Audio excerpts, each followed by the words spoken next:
வணக்கம். நீங்கள் இணைந்திருப்பது உதயன் டிஜிட்டல் வலையொலியின் பிரதான செய்திகளுடன். செய்தி தொகுப்பு உதயன் டிஜிட்டல் செய்தி பிரிவு செய்திகளுடன் இணைந்திருக்கும் நான் லிஷா தரணீஸ்வரன். செம்மணி சிந்துபாத்து மயானத்தில் இனங்காணப்பட்டு மனித புதைக்குழிக்கு மேற்கொள்ளப்படும் அகழ்வு நடவடிக்கைகளில் நேற்று மீறி 8 தொகுதிகள் புதிதாக அடையாளம் காணப்பட்டுள்ளன. செம்மணியில் பெரும் மனித புதைக்குழி இருக்கலாம் என்று சந்தேகிக்கப்படும் நிலையில் இதுவரை மேற்கொள்ளப்பட்ட அகழ்வு நடவடிக்கைகளில் 47 மனித எண்பு தொகுதிகள் அடையாளம் காணப்பட்டுள்ளன.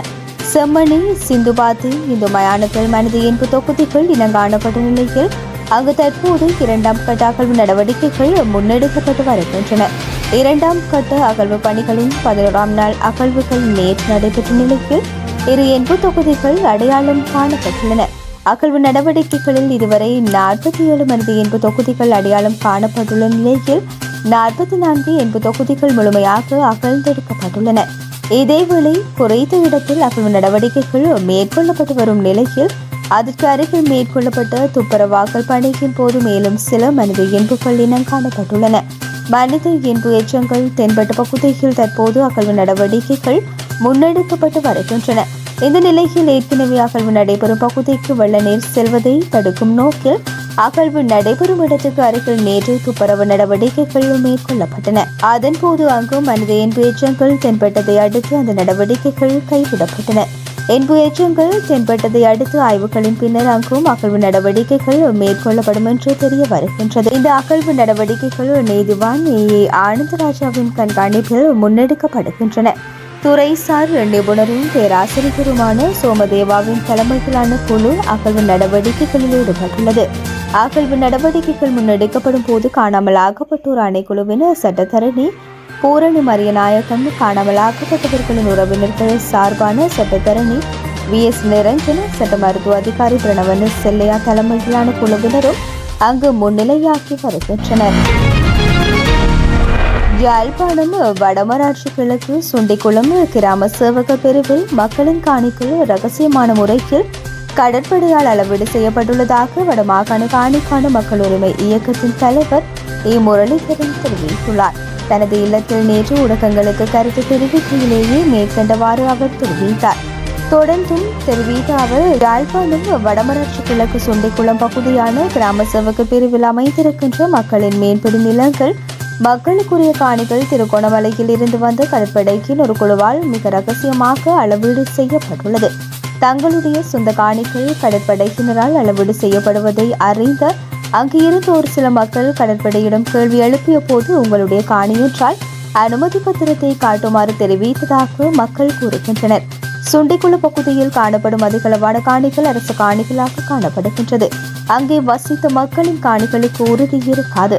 மக்கள் காலாகாலம் அந்த காணியில் வாழ்ந்து வந்தார்கள். ஆனால் அவர்கள் வாழ்ந்த காணியை தற்பொழுது சுவீகரிப்பதற்காக கடற்படை முயற்சிக்கின்றது. அந்த பகுதியில் மக்கள் நீண்ட காலமாக வாழ்ந்ததற்கான சான்றுகள் இருக்கின்றன.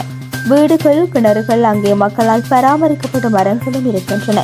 இது தொடர்பாக அப்பகுதி கிராம அலுவலருக்கோ வடமராட்சி கிழக்கு பிரதேச செயலருக்கோ தெரியப்படுத்தப்படாமல் அளவீடு முன்னெடுக்கப்பட்டது. ஒரு பிரதேசத்தில் ஒரு காணியை அளவீடு செய்ய வேண்டும் என்று சொன்னால் சம்பந்தப்பட்ட அதிகாரிகளுக்கு தெரியப்படுத்த வேண்டும். மீனவ சங்கம், பிரதேச செயலர், கிராம அலுவலர், காணி கிளையினர் ஆகிய அதிகாரிகளுக்கு தெரியப்படுத்தாமல் மிக ரகசியமாக இந்த காணிகளை அளவீடு செய்துள்ளார்கள். காலப்போக்கில் இந்த பகுதியில் கடற்றொழில் செய்கின்ற மக்கள் கடற்றொழில் செய்ய முடியாத நிலைமை உருவாக்கப் போகின்றது. சுண்டிக்குள பகுதியில் கடற்படையின் தளங்கள் விஸ்தரிக்கப்பட போகின்றது. மக்களுடைய காணிகள் மக்களுக்கு விடுவிக்கப்பட வேண்டும். இல்லை என்று சொன்னால் மக்களை ஒருங்கிணைத்து இந்த காணிகளை விடுவிப்பதற்கான போராட்டங்களை செய்ய போவதாக அவர் மேலும் தெரிவித்தார். வடக்கு ரயில் சேவை நேர அட்டவணையில் திருத்தம் செய்யப்பட்டுள்ளது என்று ரயில்வே திணைக்களம் தெரிவித்துள்ளது. வார இறுதி நாட்களில் மட்டுமே இயக்கப்பட்டு வந்த அதிசொகுசு கடகது ரயில் இன்று முதல் கல்கிசை மற்றும் காங்கேசன்துறை இடையே தினமும் சேவையில் ஈடுபடுத்தப்படும் என்று ரயில்வே திணைக்களம் தெரிவித்துள்ளது. கல்கிசை மற்றும் காங்கேசன்துறை இடையே தினமும் இயக்கப்படவுள்ள இந்த ரயில் கல்கிசையில் இருந்து அதிகாலை 5:15 மணிக்கு புறப்பட்டு மதியம் 12:13 மணிக்கு காங்கேசன்துறையை வந்தடையும். காங்கேசன்துறையில் இருந்து மதியம் 1:50 மணிக்கு புறப்படும் ரயில் இரவு 8:58 மணிக்கு கல்கிசையை சென்றடையும் என்று தெரிவிக்கப்பட்டுள்ளது. அதே நேரம் கொழும்பு கோட்டையில் இருந்து காங்கேசன் துறைக்கு தினமும் அதிகாலை 5:45 மணிக்கு இயக்கப்படும் யாழ் தேவி ரயில் புறப்படும் நேரமும் இன்று முதல் திருத்தப்பட உள்ளது. கொழும்பு கோட்டையில் இருந்து ரயில் புறப்படும் நேரம் காலை 6:40 மணியாக திருத்தம் செய்யப்பட்டுள்ளது என்று ரயில்வே திணைக்களம் தெரிவித்துள்ளது. மேலும் யாழ் தேவி ரயிலுக்கு முன்பதிவு செய்த பயணிகள் திருத்தப்பட்ட நேரத்தை கவனத்தில் கொள்ள வேண்டும் என்று ரயில்வே திணைக்களம் அறிவுறுத்தியுள்ளது. மட்டக்களப்பு வாகரை கருவப்பன் சேனை குளத்தில் மூழ்கி 3 சிறுவர்கள் நேற்று உயிரிழந்துள்ளதாக பிரதேச மக்கள் தெரிவித்தனர். உறவினர்களுடன் மீன்பிடிக்க சென்ற வேளையிலே குறைந்த அனர்த்தம் ஏற்பட்டுள்ளது.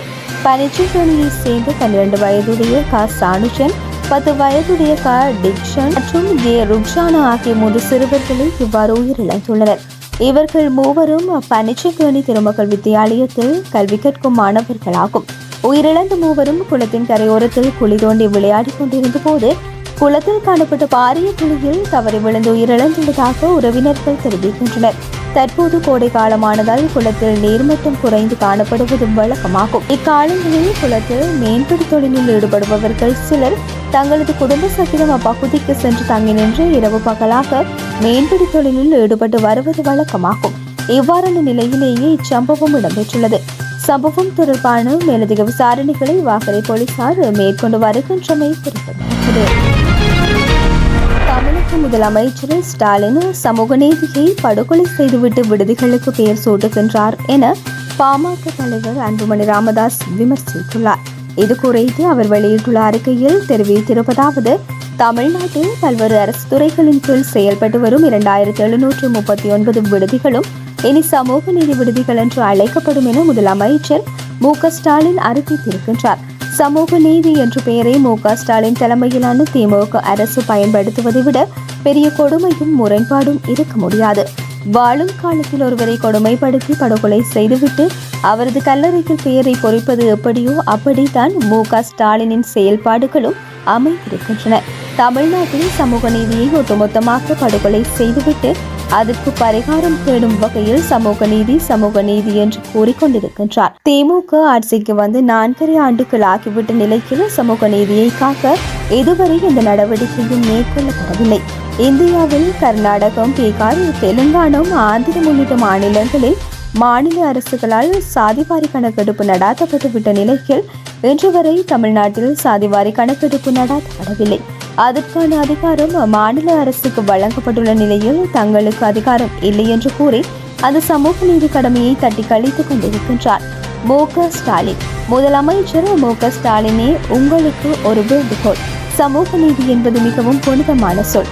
அதை நீங்களும் உங்களை போன்றவர்களும் உச்சரித்து கொச்சைப்படுத்தாமல் இருங்கள் என அந்த அறிக்கையில் குறிப்பிடப்பட்டுள்ளமை சுட்டிக்காட்டத்தக்கது. அமெரிக்காவில் டெக்சாஸ் மாநிலத்தில் வெள்ளப்பெருக்கில் சிக்கி உயிரிழந்தவர்களின் எண்ணிக்கை 78ஆக அதிகரித்துள்ளது.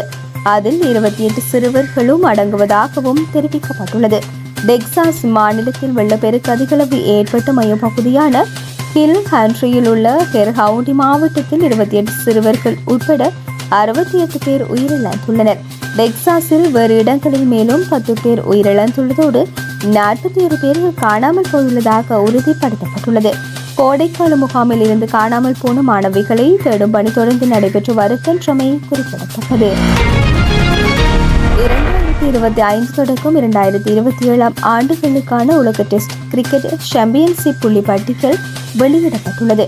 இங்கிலாந்து அணிக்கு எதிரான போட்டியில் இந்திய அணி வெற்றி பெற்றதன் பின்னர் வெளியிடப்பட்ட இந்த புள்ளி பட்டியலின்படி ஆஸ்திரேலிய அணி முதலிடத்திலும் இலங்கை அணி 2ஆம் இடத்திலும் பதிவு செய்யப்பட்டுள்ளன.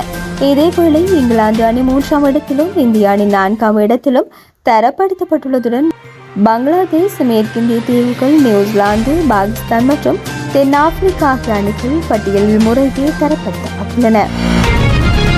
இத்துடன் உதயன் டிஜிட்டல் வலையொலியின் பிரதான செய்திகள் நிறைவடைகின்றன. தொடர்ந்தும் செய்திகளை உடனுக்குடன் அறிந்து கொள்ள எமது உதயன் டிஜிட்டல் வலையொலி பக்கத்துடன் இணைந்திருங்கள். வணக்கம்.